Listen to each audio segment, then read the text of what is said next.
You've been here before. Different face, same feeling, different name, same ending. You swore the last time would be the last time. You promised yourself you'd see the signs earlier, guard your heart better, choose more wisely. But here you are again, drawn to someone who can't give you what you need, pulled toward a connection that feels electric but leaves you empty. And the worst part isn't the heartbreak itself, it's the recognition, the sinking realization that you've chosen wrong again. That somehow, despite all your awareness, all your intelligence, all your good intentions, you walked straight into the same trap wearing different clothes. You lie awake at night replaying conversations, analysing moments, searching for the exact second you ignored your intuition. Because you knew, somewhere deep inside, beneath the hope and the chemistry and the what-ifs, you knew.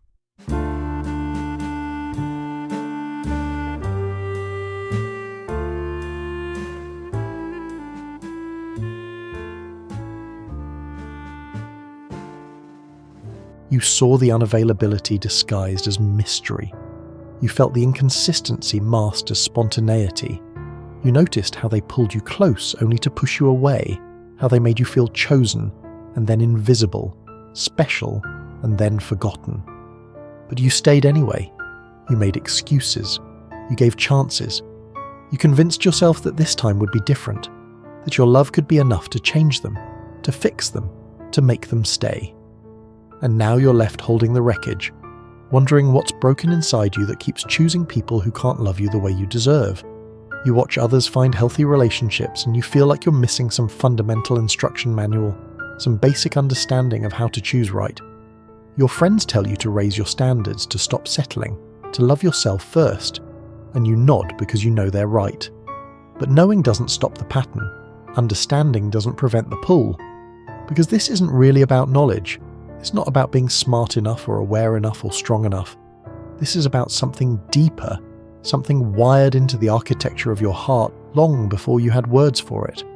You're not choosing wrong people because you're broken or foolish or desperate. You're choosing them because on some unconscious level, they feel like home. And until you understand why the wrong people feel right, you'll keep opening doors, you should leave closed, you'll keep mistaking familiarity for destiny, and you'll keep wondering why love always feels like trying to hold water in your hands. There's a strange comfort in chaos when chaos is all you've ever known. A peculiar safety in uncertainty when certainty was never guaranteed. Your nervous system doesn't recognize peace as peace.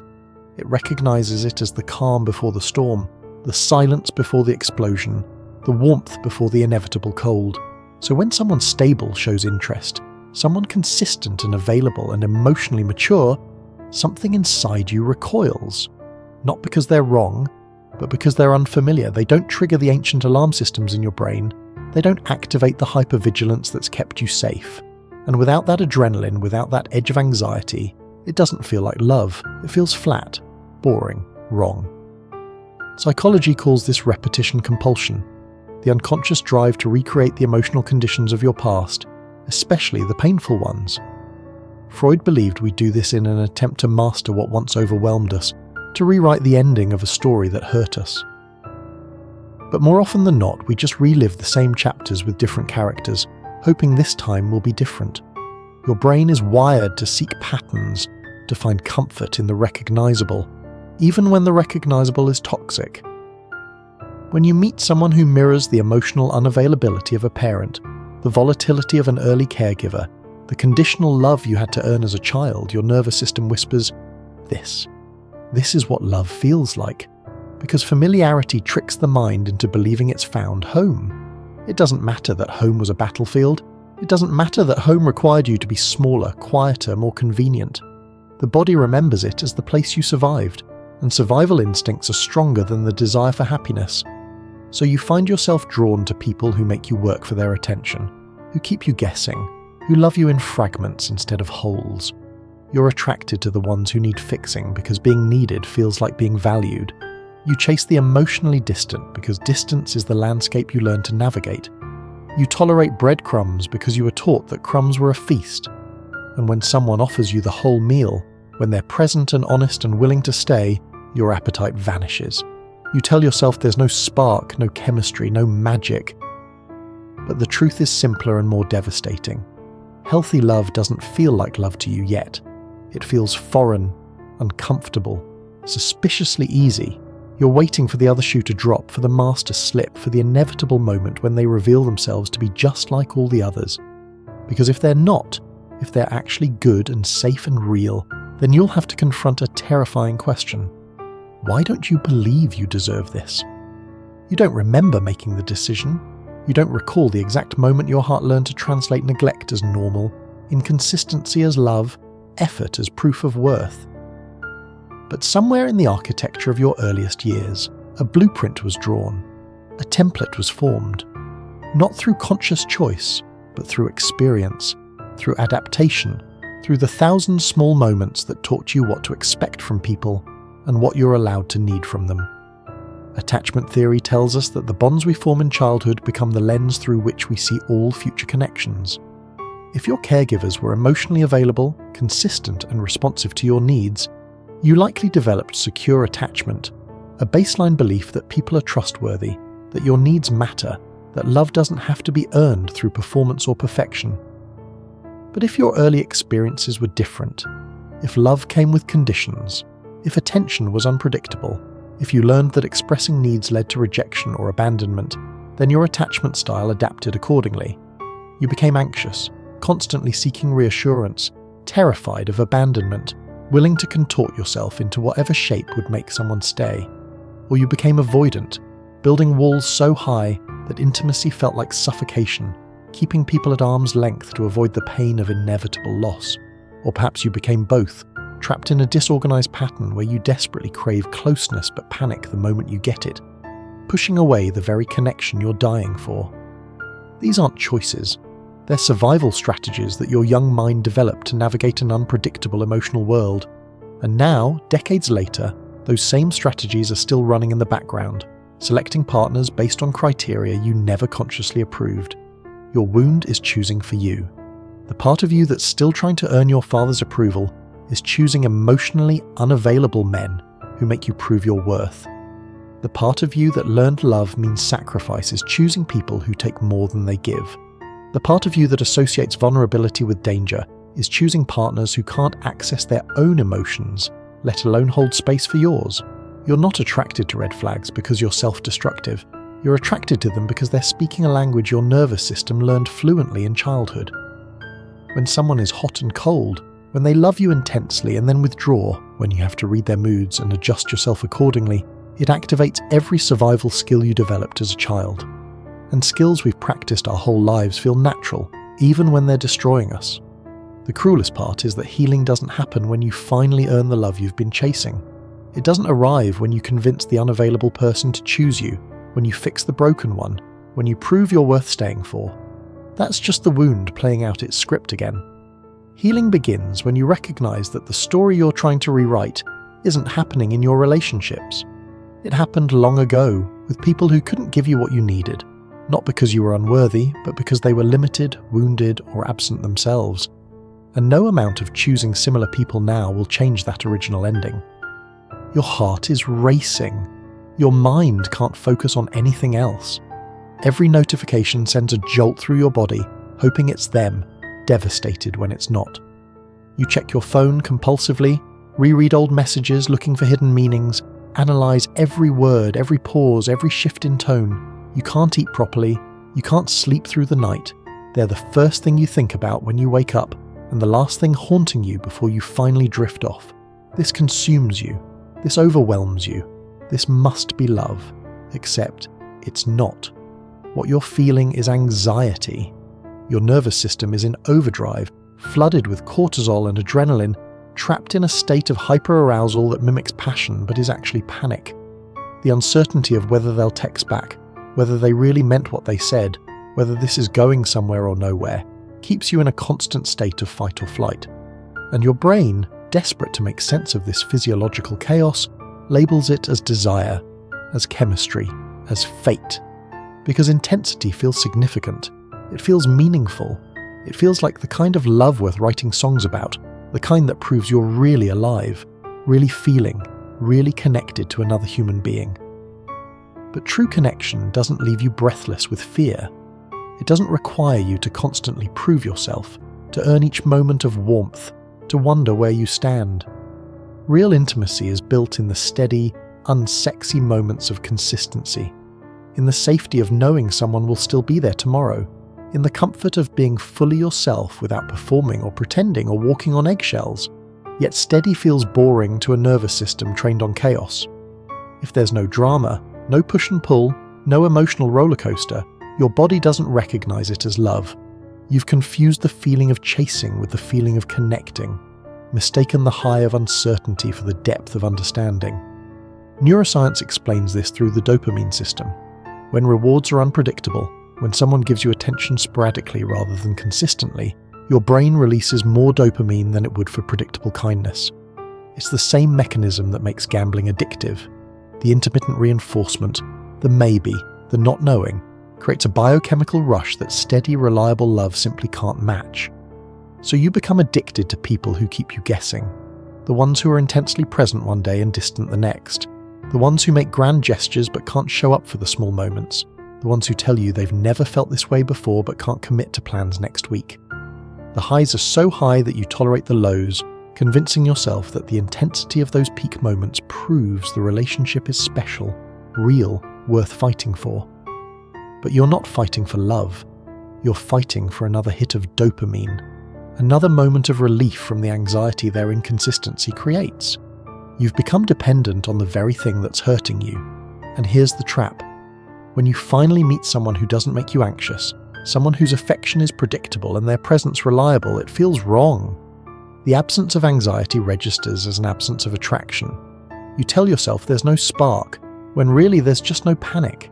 You mistake peace for apathy, stability for boredom, because your body has been conditioned to associate love with suffering. So you leave the healthy option and return to the chaos, wondering why you can't seem to choose right, never realizing that you've been choosing based on how something feels in your body rather than whether it's actually good for your soul. You see potential where others see problems.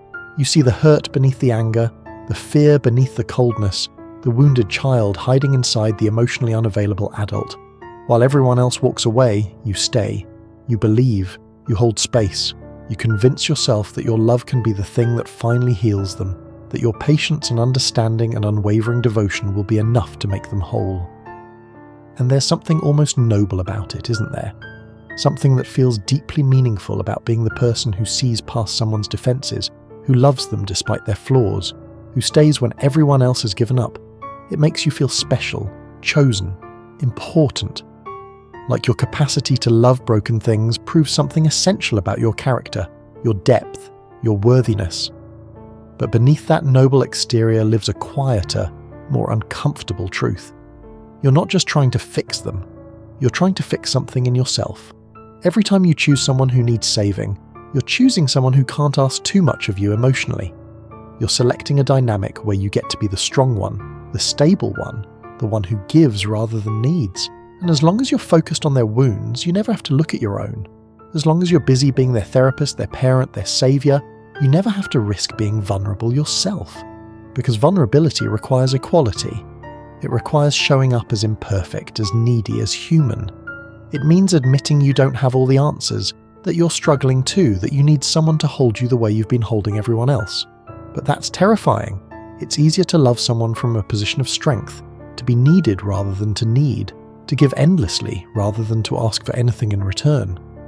The fixer role protects you from the deeper fear of being seen in your entirety and still being left. If you never ask for what you need, you never have to face the possibility of someone saying no. If you make yourself indispensable to broken people, you never have to wonder if someone would choose you simply because you're you, not because you're useful. Psychology calls this codependency, the pattern of deriving your sense of worth from being needed, from managing someone else's emotions, from sacrificing your own needs to meet theirs. It feels like love, but it's actually a transaction. You're trading your care for their dependence, your support for the illusion of control. Because as long as they need you, they won't leave. As long as they're the broken one, you don't have to admit you're hurting too. But fixing people is exhausting. You pour yourself into them, hoping that if you just love them hard enough, consistently enough, selflessly enough, they'll finally heal and become the partner you deserve. You wait for the moment when your investment pays off, when they transform into the person you saw potential for all along, when they finally have the capacity to love you back the way you've loved them. Except that moment rarely comes, because you can't heal someone who isn't ready to heal themselves. You can't love someone into wholeness. You can't sacrifice enough of yourself to fill the emptiness in another person. And even if they do heal, even if your love does contribute to their growth, there's no guarantee they'll stay. Sometimes people outgrow the person who saved them. Sometimes they associate you with the version of themselves they're trying to leave behind. And then you're left depleted, resentful, wondering why you weren't enough, never recognizing that the real question isn't why they didn't change. It's why you keep choosing people who require you to abandon yourself in order to love them. You say you want healthy love. You say you're tired of the games, the uncertainty, the emotional unavailability. You claim you're ready for someone who shows up, who communicates, who's capable of real intimacy. But when that person appears, when someone actually offers you the stability and consistency you say you've been craving, something inside you retreats. You find reasons why it won't work. You focus on small imperfections. You feel suffocated by their availability.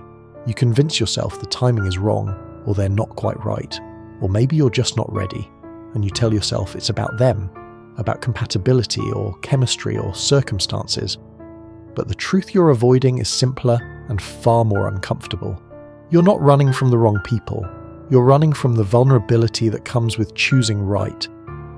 Because choosing someone who's actually available, who's emotionally healthy and willing to commit, means you can't hide anymore. It means you have to show up as your whole imperfect self and trust that it's enough.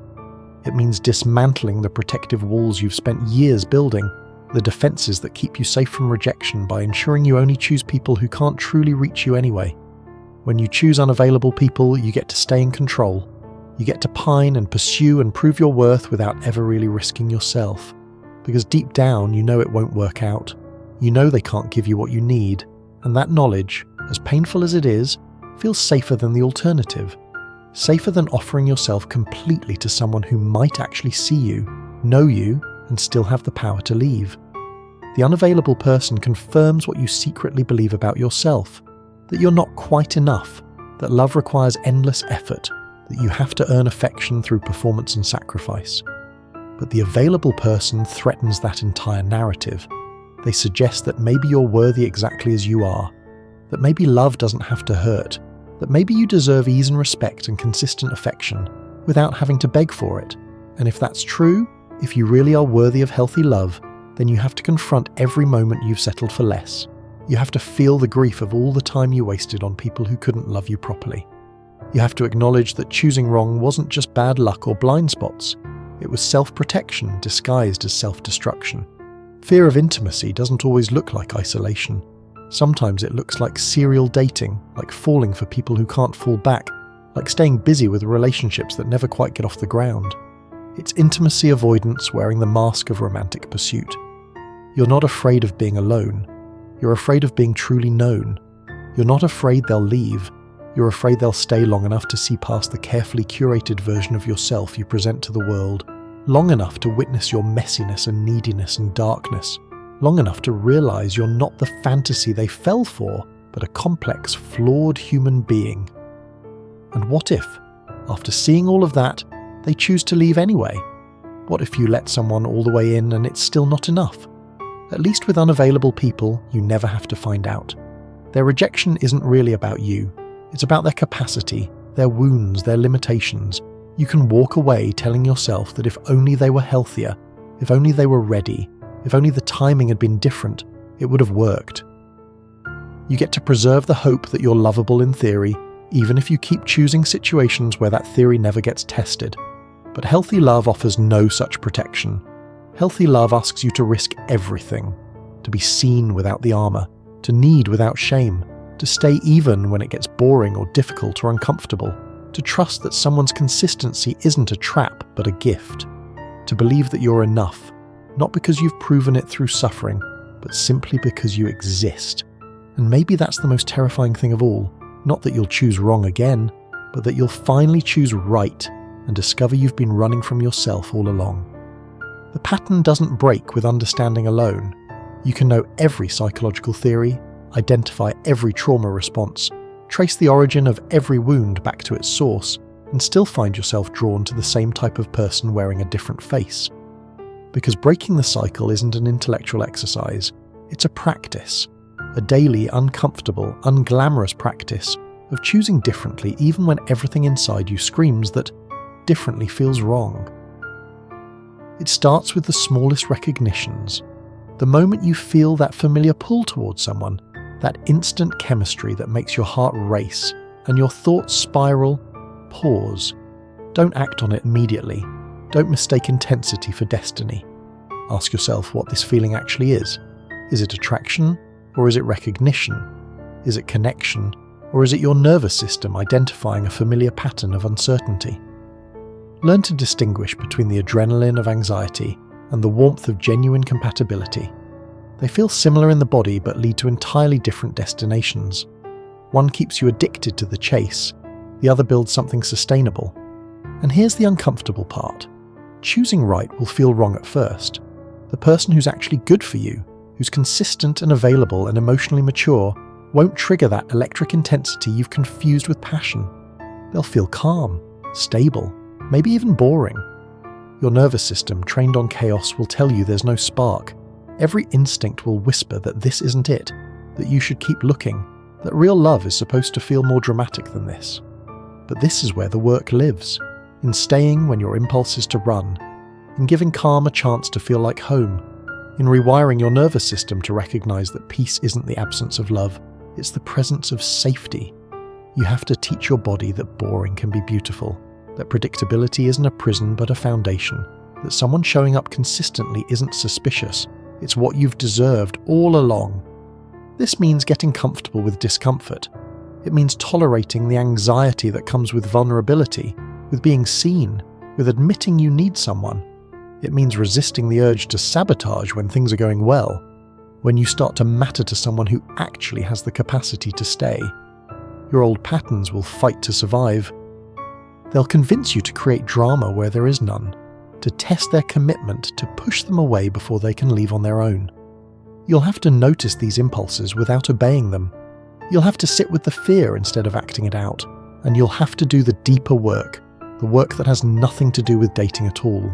You'll have to grieve the childhood you didn't get, the love you deserved but never received, the ways you learned to shrink and perform and earn affection that should have been freely given. You'll have to reparent yourself, give yourself the consistency and validation you're seeking from others, because no partner can heal wounds they didn't create. No relationship can fill voids that were carved before you even understood what love was supposed to feel like. Therapy helps, so does time. So does building a life that feels full even in the absence of romance. So you're choosing partners from desire rather than desperation, from wholeness rather than emptiness. So you're not using relationships to escape yourself, but to expand yourself. Breaking the cycle also means accepting that you'll make mistakes, that you might choose wrong again, not because you're broken, but because you're human, because healing isn't linear and patterns don't dissolve overnight. But each time you recognize the pattern faster, each time you choose to leave sooner, each time you honor your worth over your fear, you're building new neural pathways. You're teaching yourself that love doesn't have to hurt to be real.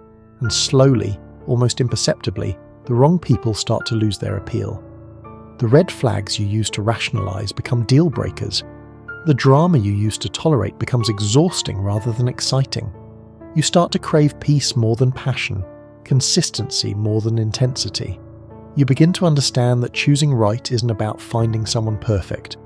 It's about choosing someone capable, someone willing, someone who meets you with the same level of effort and emotional availability you're offering.